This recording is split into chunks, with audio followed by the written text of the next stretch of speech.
La nuit tira sa fin, mes bien-aimés, on les demandait l'épouser bientôt. Renoncez donc à toutes ces mauvaises actions, menez une vie correcte. Vous voyez les signes des temps s'accomplissent, mes bien-aimés. Réveillez-vous car l'avènement du Seigneur proche, la Bible nous l'est dit. Il y aura d'abord l'enlèvement de l'église qui est imminente. Au son de la trompette, nous dit 1 Thessaloniciens 4, 7, 18. Et il y a plusieurs tribulations. Ensuite le second retour de Jésus, non plus comme l'agneau, mais comme l'agneau pour le jugement de l'impie. C'est ainsi tout le monde les verront. Il posera ses pieds, mes frères, sur le mont d'Olivier, pour la fin de guerre d'Armageddon pour le jugement. Dans ces temps que nous vivons, ce sont des choses qu'on ne veut plus se prêcher, pour préparer l'épouse à la rencontre de l'épouse sur les nuées. L'enlèvement de l'épouse est imminent et le second retour de Christ est proche. Veillez et priez.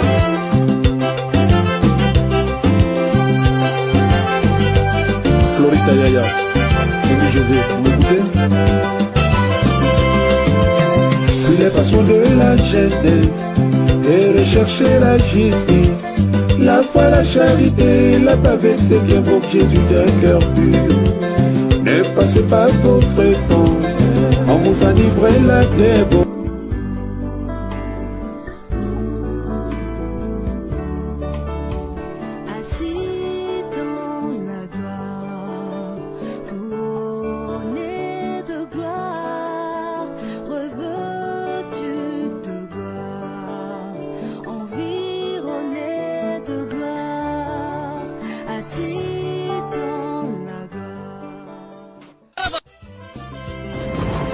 La nuit tira sa fin, mes bien-aimés, on les demandait l'épouser bientôt.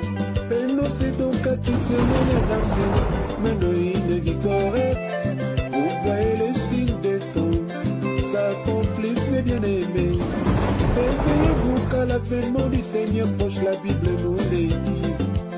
Il y aura d'abord l'enlèvement de l'église qui est timide.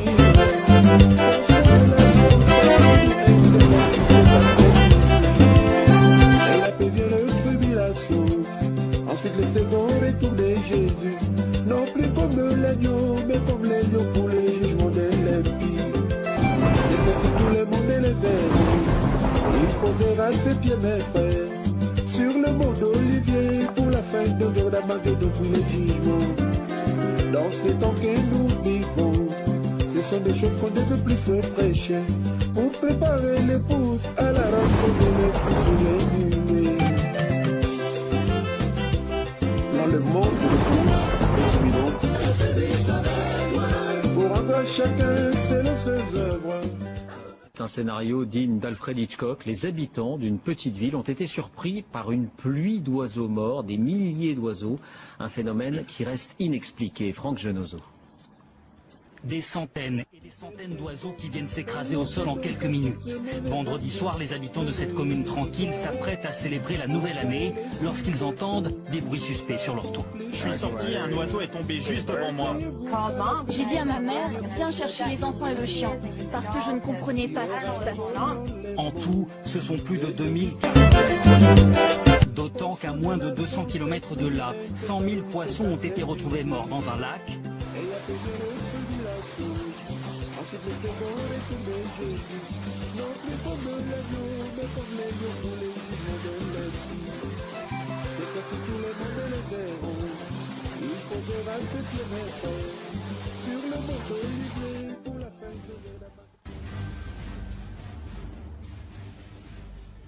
Quand vous verrez toutes ces choses, sachez que le Fils de l'homme est proche, à la porte.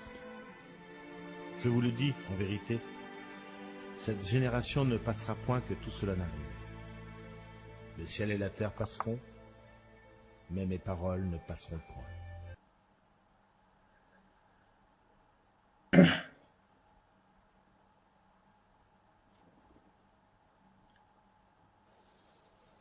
Répentez-vous. Répentez-vous. Répentez-vous. Répandez-vous et convertissez-vous, car Jésus revient bientôt, bientôt, bientôt, bientôt.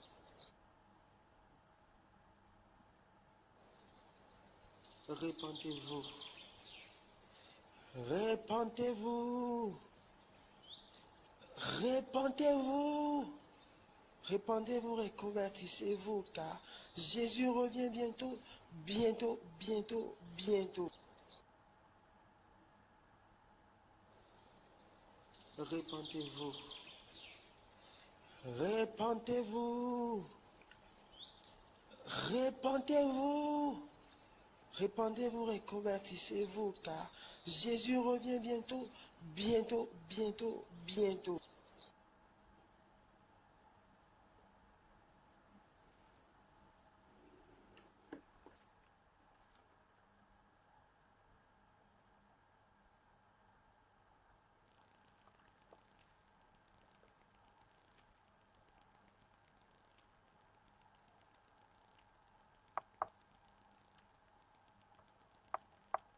Alors mes très chers frères et sœurs en Christ, bonsoir.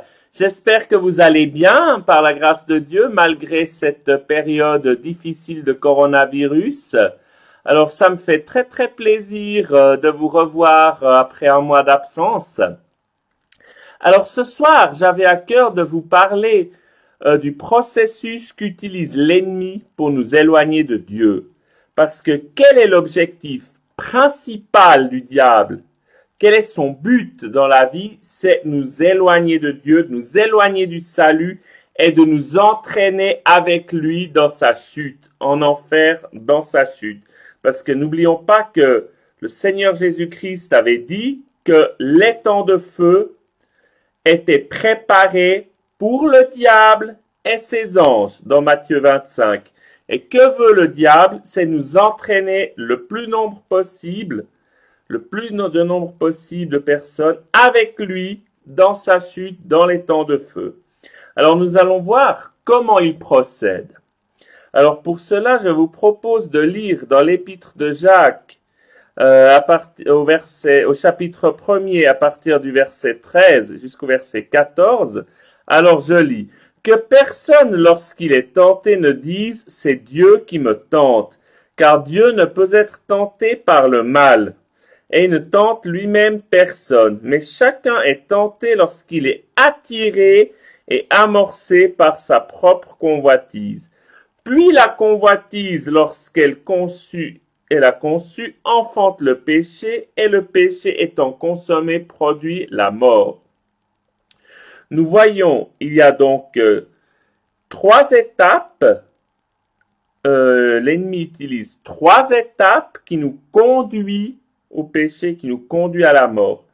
Primo, il y a la tentation, il nous tente, c'est-à-dire qu'il vient parler à l'homme, il vient nous parler.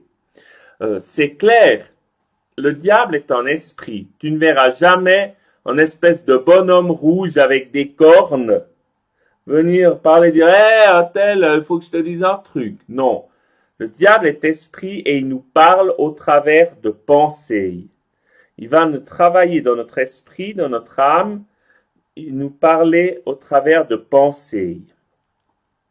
Ensuite, si on laisse ce que ces pensées de l'ennemi, du diable, si on les laisse travailler, si on les nourrit, on les laisse travailler, ça nous conduira à notre convoitise, la convoitise avec des yeux, la convoitise de la chair et l'orgueil du monde, comme ce qui est écrit dans 1 Jean chapitre 2 versets 15 et 17. Ensuite, cette convoitise nous conduira à commettre le péché, à commettre diverses sortes de péchés, et pour finir, ce péché nous conduira à la mort spirituelle, c'est-à-dire en enfer et à l'étang de feu. Voilà quel est le but de l'ennemi, voilà quel est ce processus. Alors je vous propose de voir ce processus en détail avec nos 2 grands ancêtres, Adam et Ève. Donc c'était à commencer avec Ève dans Genèse au chapitre 3, verset 1 à 7. Alors je lis.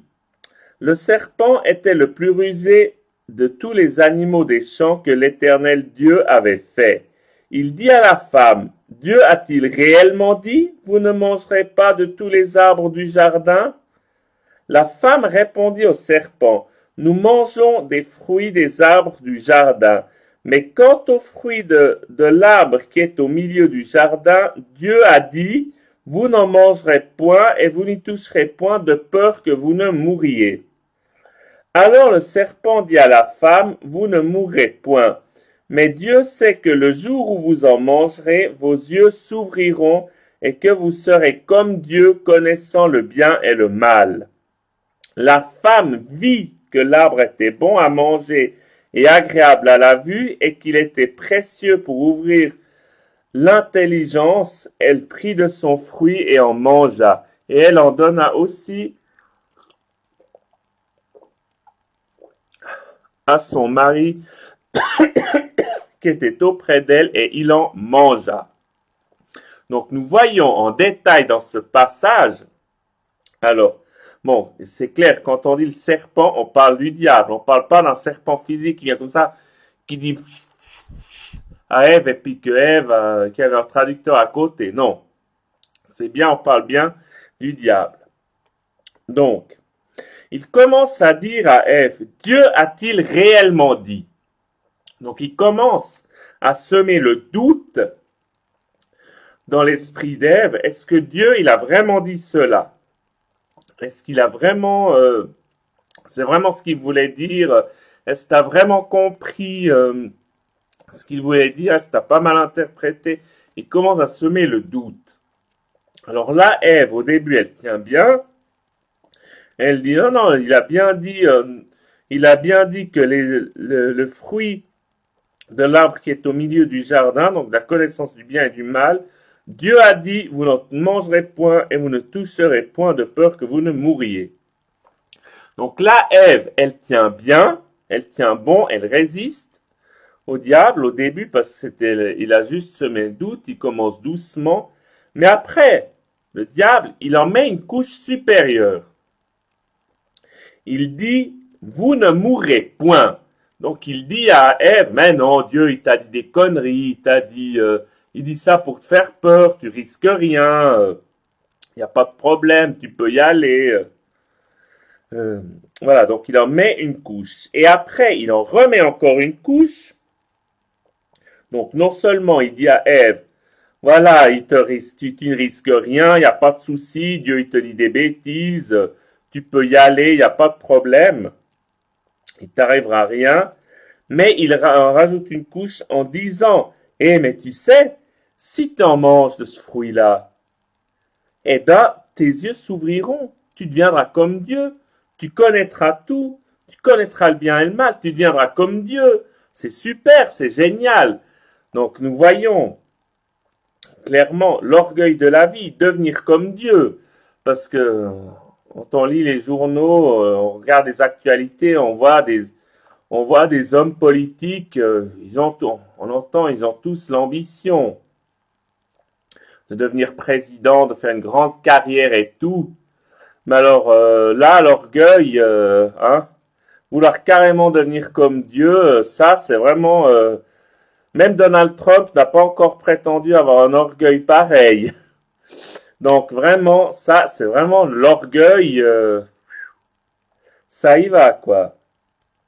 Et que se passe-t-il ensuite? La femme, elle voit que l'arbre était bon à manger. Bon à manger. Donc, l'orgueil de la chair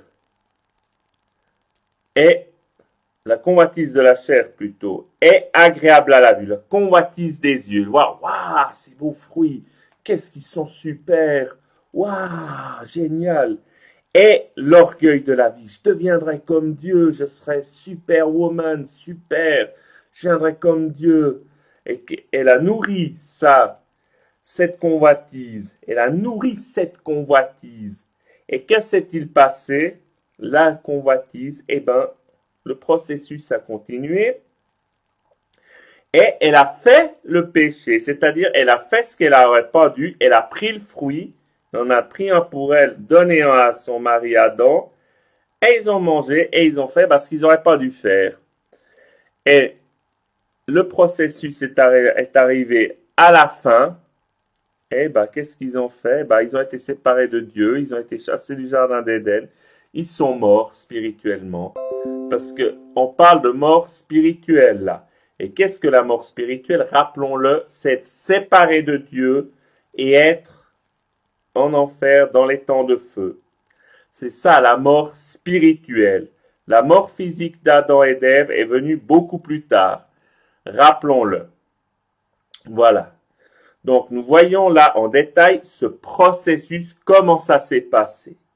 Alors, que faut-il faire maintenant? Qu'est-ce que le Seigneur Jésus nous dit de faire pour éviter, pour résister?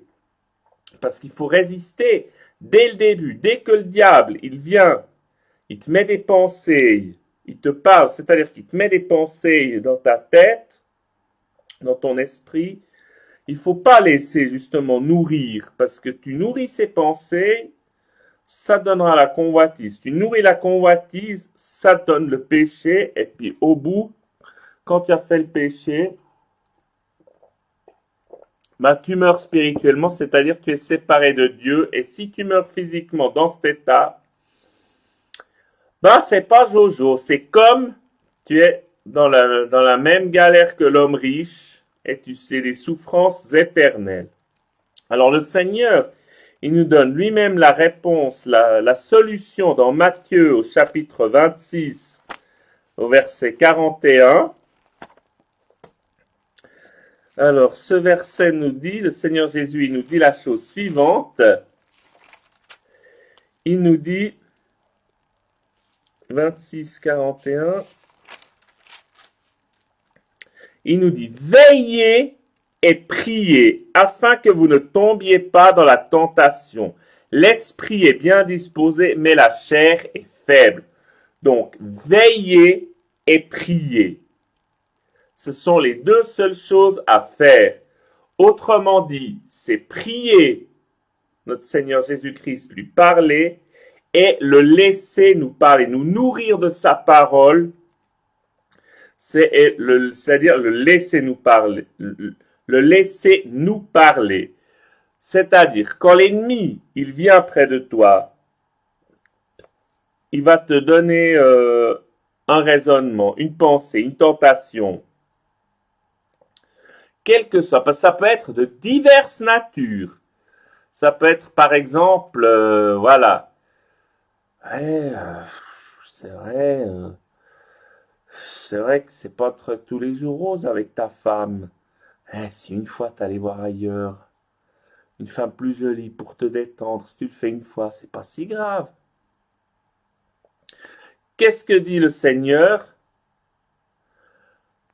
Tu ne commettras, tu dis au nom de Jésus-Christ, Satan, va-t'en. Le Seigneur a dit dans sa parole, tu ne commettras pas d'adultère. Au nom de Jésus-Christ. Voilà.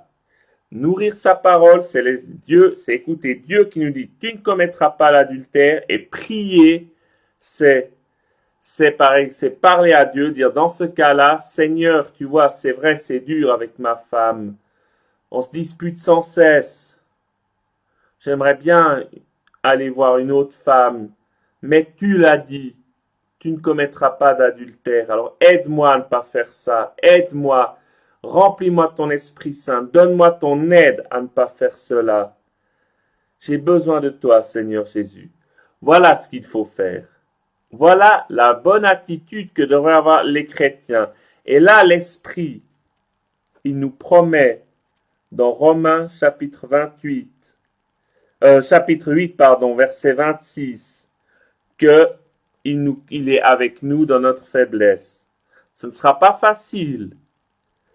Le Seigneur, il te promet pas que ce sera facile de ne pas faire l'adultère, de ne pas aller voir une femme à la rue de Berne ou voir simplement une copine. Mais il promet que l'Esprit, il te promet que l'Esprit sera là pour t'aider, pour rendre la chose plus facile. Alléluia. Il sera avec toi. C'est pas juste, je t'ai donné mes commandements, tu te débrouilles. Non, il est là. il compatit à nos faiblesses, il est là pour nous aider. Alléluia. Le Seigneur, on a un Dieu miséricordieux, on a un Dieu d'amour qui est là pour nous aider. Mais on a aussi un Dieu juste qui a horreur du péché. Voilà. Voilà comment on peut faire pour arrêter ce processus infernal. Parce que ce processus que l'ennemi il veut faire, c'est nous séparer de Dieu. C'est pourquoi le Seigneur il nous dit résistez au diable et il fuira loin de vous.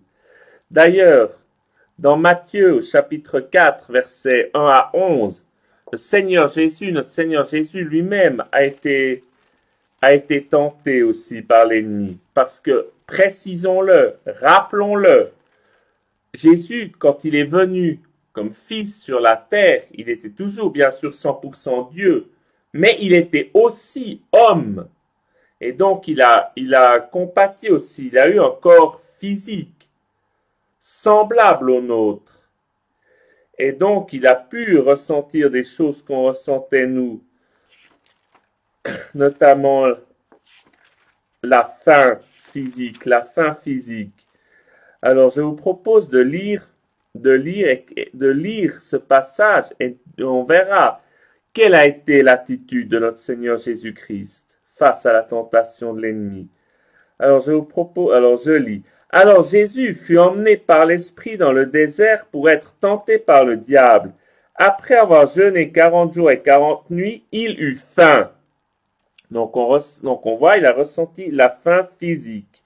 Le tentateur s'étant approché lui dit, « Si tu es fils de Dieu, ordonne que ces pierres deviennent des pains. » Jésus répondit, « Il est écrit, l'homme ne vivra pas de pain seulement, mais de toute parole qui sort de la bouche de Dieu. » Donc nous voyons, le diable, l'ennemi, il utilise aussi notre faiblesse. Donc là, dans le cas de cet exemple, Jésus, qui était là, 100% homme aussi, il avait ressenti la faim physique. Et dans le désert, t'as pas un McDo, t'as pas un Burger King, t'as pas une Migros tous les 500 mètres. Donc, pour trouver à manger, c'était pas facile. Et donc, l'ennemi s'est servi de ça pour le tenter. Et Jésus, il a répondu par une écriture, par sa parole, l'homme ne vivra pas de pain seulement, mais de toute parole qui sort de la bouche de Dieu. Donc voilà, il a répondu par sa parole à l'ennemi. Et c'est cela qu'il te demande de faire à toi aussi. Le diable, il va te tenter, il va voir tes faiblesses, et il va te tenter. Par exemple, tu es en galère d'argent, t'aimerais bien t'en sortir, t'aimerais bien payer, arriver à sortir de cette poursuite. Le diable, il va te tenter.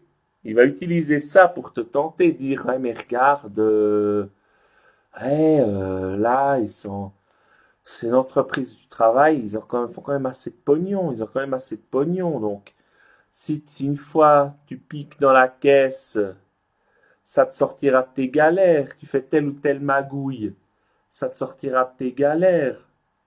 Voilà. Et puis, qu'est-ce que tu dois faire dans ce cas-là? Qu'est-ce que le Seigneur te dit? C'est dire, au nom de Jésus-Christ, Satan, va-t'en loin de moi. Il est écrit, tu ne voleras pas.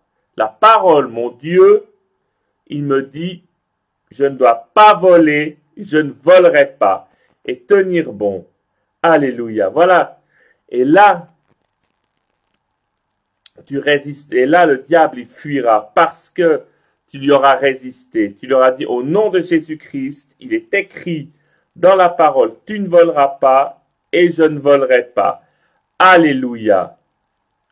Voilà ce que le Seigneur, il nous demande de faire pour rester fidèle à lui. Voilà ce qu'il te demande de faire. Le Seigneur, certes, ce ne sera pas facile tous les jours, mais il sera avec toi. Il te promet qu'il compatit à tes faiblesses et qu'il sera avec toi tous les jours. Dans Romains 8, verset 26, je répète cette écriture, c'est une promesse formelle de notre Seigneur Jésus-Christ.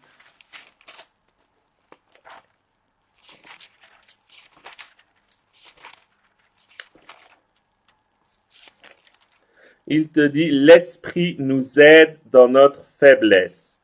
Il te promet de t'aider dans ta faiblesse. Alléluia. Mais pour cela, il te demande sa foi. Si tu as la foi en Dieu, tu t'accroches à sa parole, tu écoutes ce que ton Dieu veut te dire, il t'aidera à faire ce qu'il te demande. C'est pas juste tu dois faire ceci, tu te débrouilles. Non, il te promet, il est avec toi. Même si le chemin est étroit, parce que c'est vrai que pas faire des magouilles des fois, c'est ce qui est tentant, c'est pas facile, mais il est avec toi, il t'aidera à avoir une vie qui lui plaise, une vie de l'esprit, une vie chrétienne de l'esprit. Alléluia. Voilà, notre Seigneur Jésus-Christ, il te promet, il sera avec toi. Voilà. Mais il y a aussi l'ennemi, il nous parle aussi d'une autre façon. Il y a aussi une autre façon de nous séparer, de tenter de nous séparer de Dieu. C'est une mauvaise interprétation de la parole de Dieu. Et ça a toujours été comme ça. C'est-à-dire, il te donne des versets bibliques, mais dans ses pensées, dans une mauvaise interprétation. Donc, dans une mauvaise interprétation qui n'est pas du tout de l'Esprit de Dieu, qui n'est pas du tout ce que Dieu veut dire dans sa parole. Vous connaissez d'ailleurs tous l'expression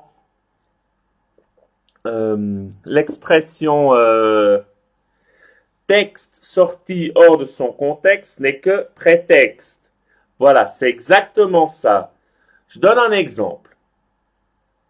L'ennemi qui gouverne l'Église catholique a utilisé le verset dans l'Évangile de Luc où notre Seigneur Jésus dit « Je suis venu non pas vous apporter la paix, mais l'épée. » Donc le diable, il donnait ce verset de façon littérale, de façon charnelle, et l'Église catholique qui gouvernait le monde au Moyen-Âge, elle a utilisé ce verset de manière charnelle. Donc les épées physiques, et puis les sanglantes croisées, les croisades sanglantes au Moyen-Âge que nous connaissons, voilà, alors que ce n'était pas du tout la parole de Dieu. Ça, ce n'était pas du tout ce que le Seigneur Jésus nous a dit. C'est pourquoi la Bible nous dit aussi d'écouter sa parole et de demander à l'Esprit, si on ne comprend pas tel ou tel verset, de nous éclairer par son Saint-Esprit. Et puis de demander l'aide du Saint-Esprit pour lire tel ou tel passage, pour que nous comprenions ce que Dieu veut nous dire. Et pour cela, il nous faut aussi lire plusieurs passages. Parce qu'il y a des passages, notamment dans notre exemple, qui nous expliquent que l'épée, ce n'est rien d'autre. C'est ça l'épée. C'est sa parole. C'est propager la parole de Dieu pour que les gens se réconcilient avec notre Dieu et qu'ils soient sauvés, qu'ils soient délivrés du péché au singulier des péchés et qu'ils puissent vraiment être sauvés, avoir le salut éternel. Voilà. Et une autre façon qu'a l'ennemi de tenter de nous séparer de Dieu, c'est par le raisonnement, par des raisonnements humains, c'est-à-dire on se sert du passage où on nous parle de l'unité des chrétiens pour sortir quelque chose de diabolique, d'anti-biblique, qui est l'œcuménisme. Et là, je ne parle pas seulement de la réunion de toutes les dénominations dites chrétiennes autour du Vatican, de Rome, mais je parle même de ce qu'on appelle l'œcuménisme, dire toutes les religions se valent. C'est ce raisonnement que l'ennemi met, cette idée, cette pensée diabolique que l'ennemi met, disant voilà que toutes les religions se valent. Ici en Europe, dans le monde occidental, c'est Jésus. Dans les pays musulmans, dans les pays arabes, c'est Mahomet. En Chine, c'est Bouddha. En Inde, c'est Krishna, etc., etc. Mais que c'est une même montagne et que ça conduit tout au paradis. Voilà ce que l'ennemi veut nous mettre. Et puis l'ennemi, il dit, mais si tu dis qu'il n'y a qu'un seul Dieu, que juste ta religion est la bonne, tu es intolérant, tu n'as pas l'amour du prochain, et puis des pensées diaboliques qui disent, voilà, si tu n'autorises pas le mariage homosexuel, tu n'as pas l'amour du prochain, tu discrimines les homosexuels, etc., etc. Voilà. Or, que faut-il faire? On en revient dans ce cas-là à Matthieu 26, verset 41. Veillez, c'est-à-dire lisez la parole, lisez ce que Dieu nous dit et priez. Priez, Seigneur Jésus-Christ, pour nous éloigner, enlever ce genre de faux raisonnement et lire la Bible, dire qu'est-ce que Dieu nous dit réellement à ce sujet. Déjà, la parole de Dieu est claire. Notre Seigneur Jésus a dit, je suis le chemin, la vérité et la vie. Nul ne vient au Père que par moi. Il n'a pas dit, je suis un des chemins, Bouddha c'en est un autre, Tartampion c'en est un autre, etc. Il dit, je suis le chemin, la vérité et la vie. Nul ne vient au Père que par moi. Voilà, alléluia. Et ça, c'est vraiment la vraie parole de Dieu, la seule parole de Dieu. La foi, Jésus, il est venu pour nous sauver. Il est venu pour nous réconcilier avec lui. Parce que nous réconcilier avec le Père, c'est nous réconcilier avec lui. C'est exactement la même chose. Et il n'est pas venu pour amener une des religions parmi d'autres. Il est venu pour nous réconcilier avec Dieu.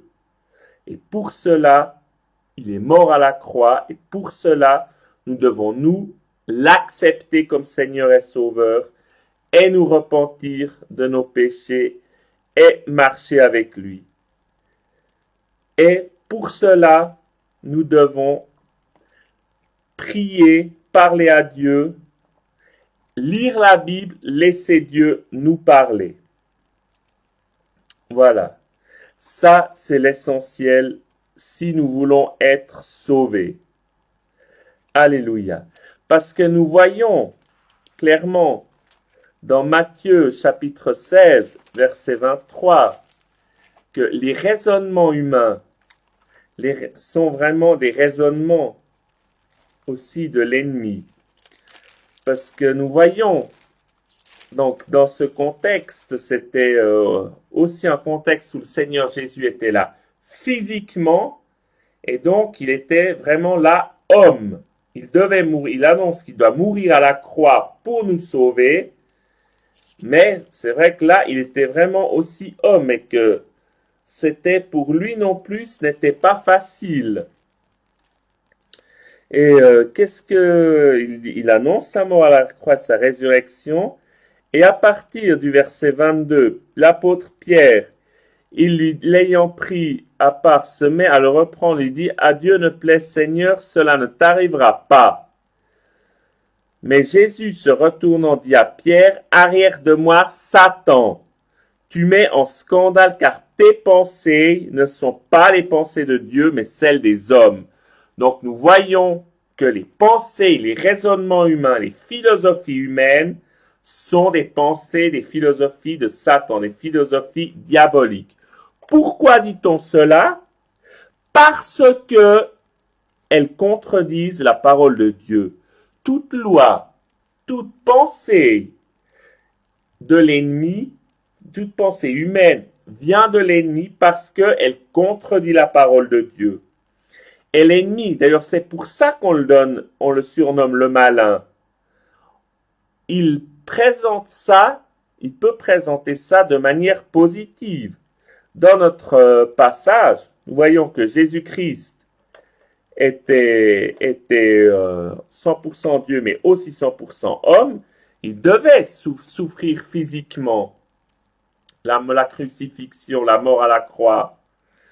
Et Pierre, il dit, cela, il pensait pas à mal, quand il disait non, ça t'inquiète pas, ça ne t'arrivera pas, il faudra pas aller à une solution si extrême, subir ces tortures, ces horreurs-là.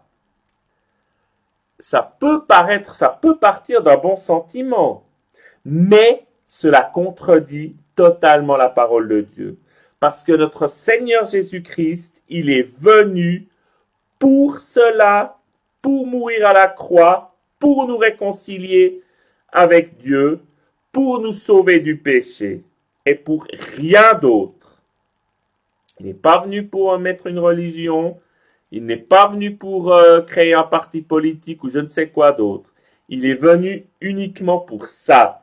Et contredire ceci, c'est contredire sa parole, c'est une pensée du diable, de l'ennemi.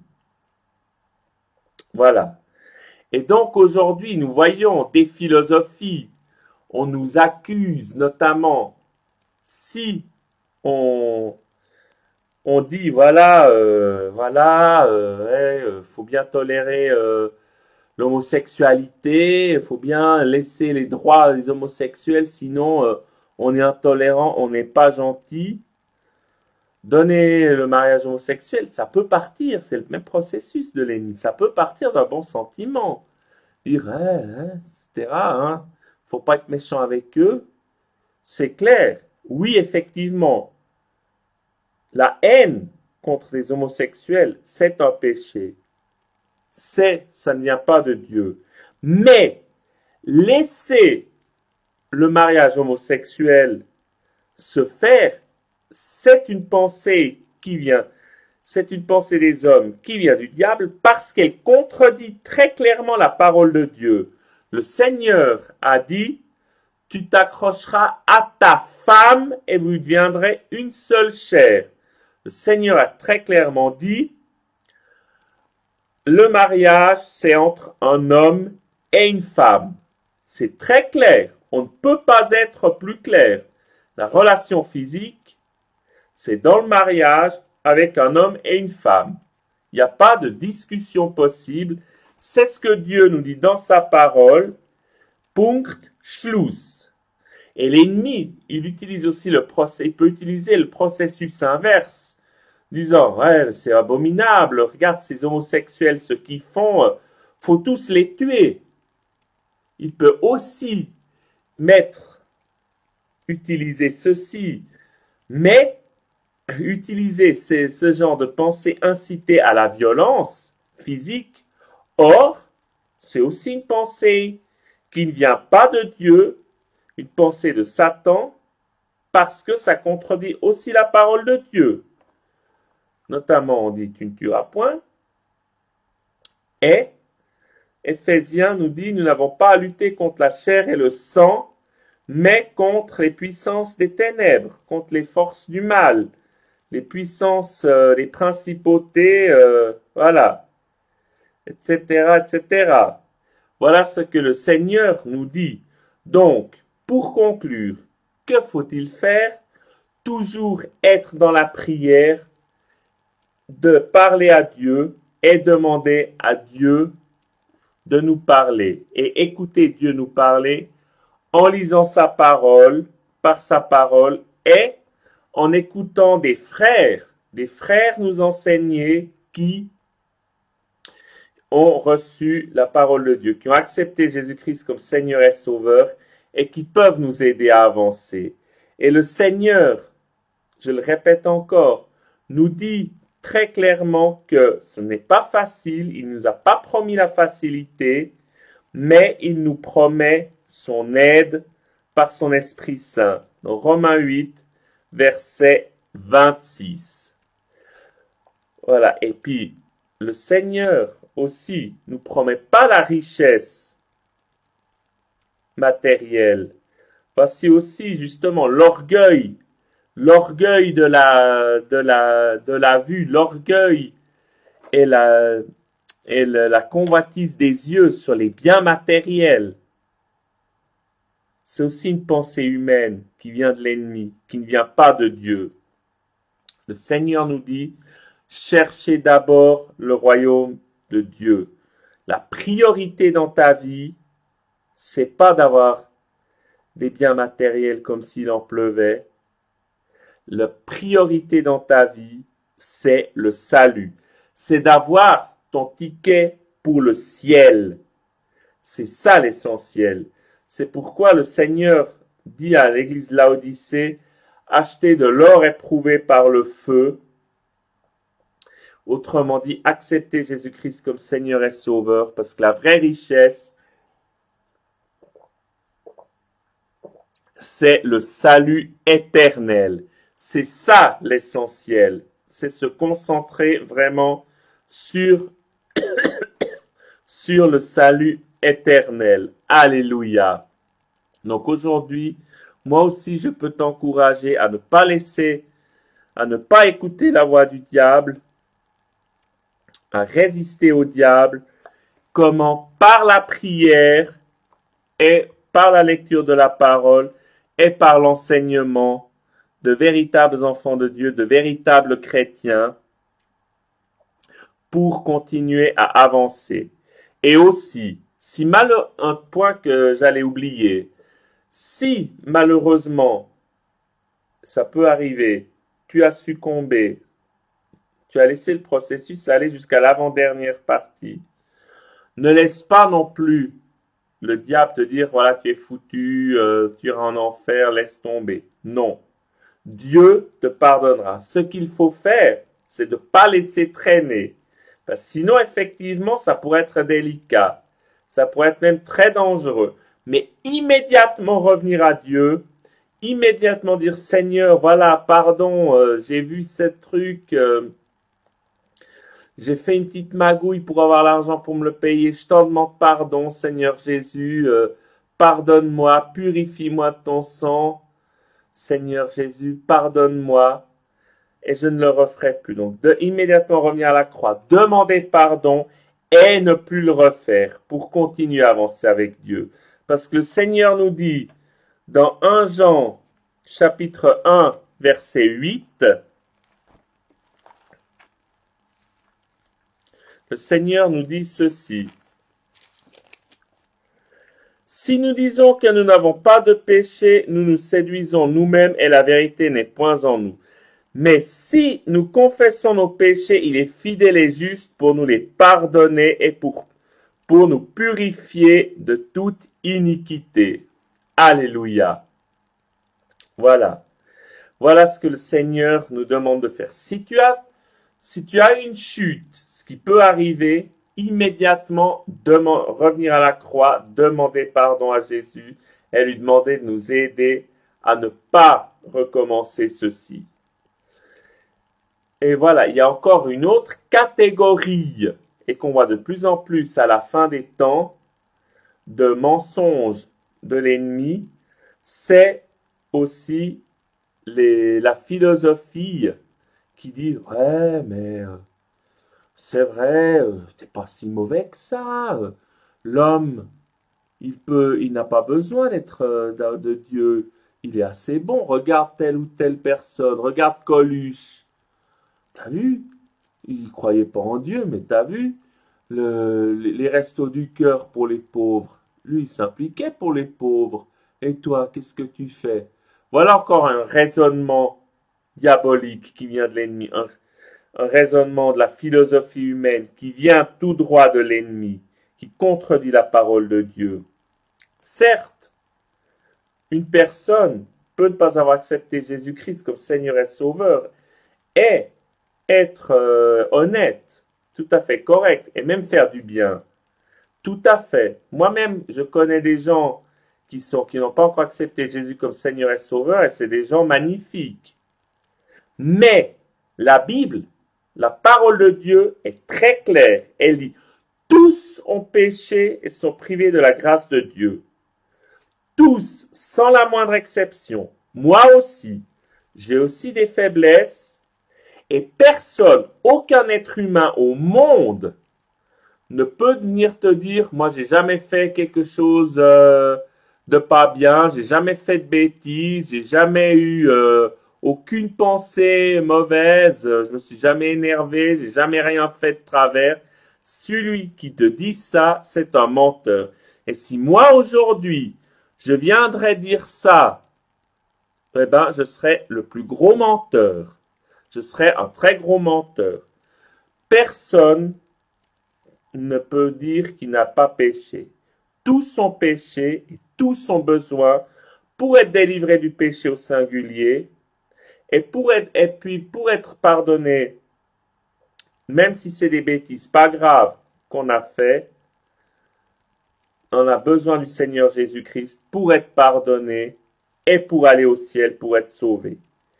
Tout le monde, sans exception, chaque être humain, sans la moindre exception, a besoin du sang de Jésus-Christ pour être pardonné, pour être réconcilié avec Dieu et pour aller au ciel. Nous avons tous besoin de la grâce. Nous avons tous besoin du Seigneur Jésus-Christ. Tout le monde, sans exception, même des gens qu'on peut voir qu'ils ont l'air exceptionnels, même eux, ils ont besoin du Seigneur Jésus-Christ, d'être réconciliés avec Dieu. Voilà, donc aujourd'hui, je voudrais t'encourager à vraiment ne pas écouter l'ennemi, à résister au diable. Comment? En priant, en passant du temps avec Dieu, en parlant à Dieu par la prière et en écoutant Dieu te dire ce que te parler par sa parole et par des frères pour permettre d'avancer avec Dieu et pour que nous puissions nous retrouver au ciel. Alléluia! Parce que la perspective du ciel, il n'y a rien de plus important. C'est vraiment le truc à ne pas rater. Alléluia! Que le Seigneur Dieu Tout-Puissant vous bénisse. Amen.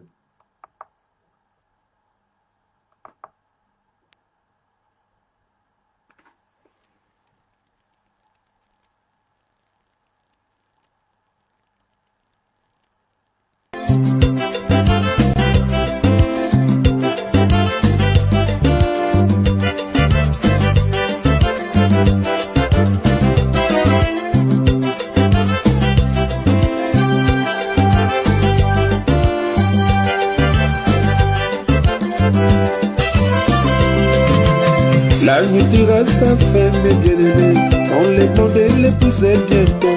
Renoncez donc à toutes ces mauvaises actions, menez une vie correcte. Vous voyez les signes des temps s'accomplissent, mes bien-aimés. Éveillez-vous car l'avènement du Seigneur proche, la Bible nous l'est dit. Il y aura d'abord l'enlèvement de l'église qui est imminent. Au son de la trompette, nous dit 1 Thessaloniciens 4, 7, 18. Et après vient la tribulation, ensuite le second retour de Jésus. Non plus comme l'agneau, mais comme les lions pour le jugement de l'impie. Cette fois-ci tout le monde les verront. Il posera ses pieds, mes frères, sur le mont d'Olivier pour la fin de guerre d'Armageddon pour le jugement. Dans ces temps que nous vivons, ce sont des choses qu'on ne peut plus se prêcher pour préparer l'épouse à la rencontre de l'épouse sur les nuées. L'enlèvement de l'épouse est imminent et le second retour de Christ est proche. Veillez et priez.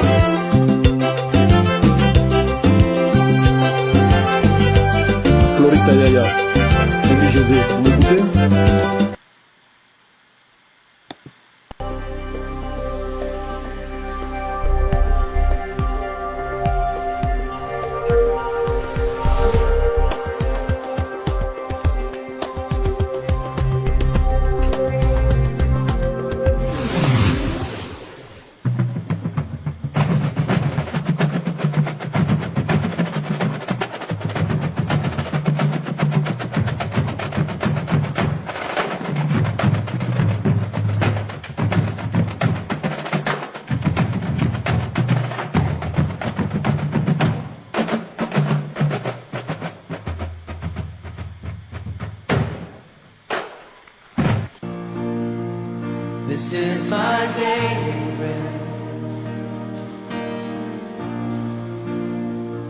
This is my daily bread.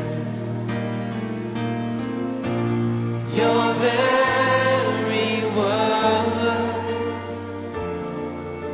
spoken to me, and